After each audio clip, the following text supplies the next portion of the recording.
Pakar jelas peranan YDPA sebagai penjaga perlembagaan. Bekas pensyarah dan pakar undang-undang perlembagaan Dr. Abdul Aziz Bari membidas kenyataan Dr. Syamrahayu Abdul Aziz bahawa hanya Perdana Menteri layak menghadap Yang di-Pertuan Agong bagi menyatakan sama ada masih mempunyai sokongan majoriti atau sebaliknya. Ketua Pembangkang Perak itu menyifatkan Syamrahayu Abdul Aziz keliru dan gagal memahami peranan Yang di-Pertuan Agong khususnya sebagai penjaga perlembagaan yang memerlukan baginda mendapat maklumat dan perspektif yang betul mengenai keadaan semasa negara.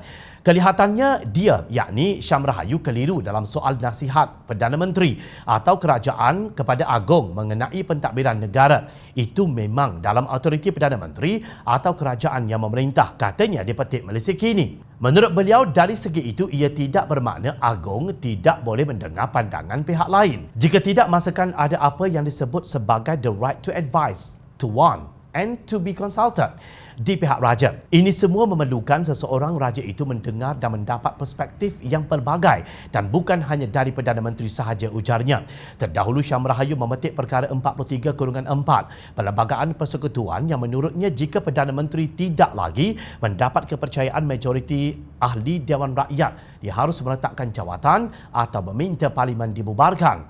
Katanya Presiden Keadilan Datuk Seri Anwar Ibrahim perlu menggunakan saluran demokrasi bagi membuktikan beliau mempunyai sokongan ahli Parlimen untuk menjadi Perdana Menteri. Apa saluran demokrasi itu? Ia adalah usul undi tidak percaya terhadap Tan Sri Muhyiddin Yassin di Parlimen dan bukannya menghadap Agong. Aziz Bari juga membantah dakwaan ahli Parlimen Santubong Datuk Seri Wan Junaidi Tuanku Jaafar bahawa Perlembagaan Persekutuan melindungi seorang Perdana Menteri daripada disingkirkan dari jawatannya. Kata Aziz, Yang di-Pertuan Agong mempunyai kuasa untuk menyingkirkan mana-mana Perdana Menteri yang enggan mengundurkan diri ketika dia tidak lagi memiliki majoriti di Parlimen. Dia, iaitu Wan Junaidi, jelas keliru antara keselamatan fizikal dan ketetapan perlembagaan. Artikel 43 adalah mengenai kedudukan perlembagaan, bukan keselamatan Perdana Menteri atau fizikal, kata Aziz dipetik Malay Mail Online.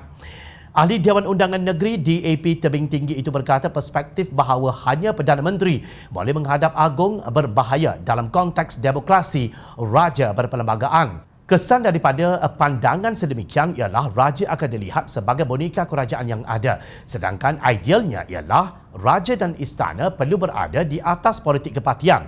Raja perlu menjadi faktor penyatu untuk semua rakyat, katanya. Kenyataan Syamrahayu itu turut disanggah oleh bekas Timbalan Menteri Undang-Undang Muhammad Hanifah Maidin.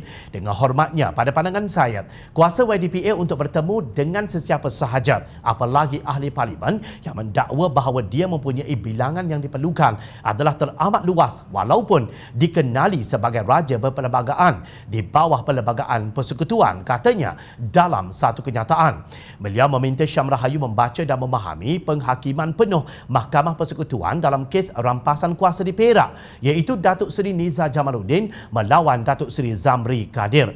Adakah dia menyiratkan bahawa YDPA salah dalam menyetujui untuk menerima menghadap Datuk Seri Anwar Ibrahim?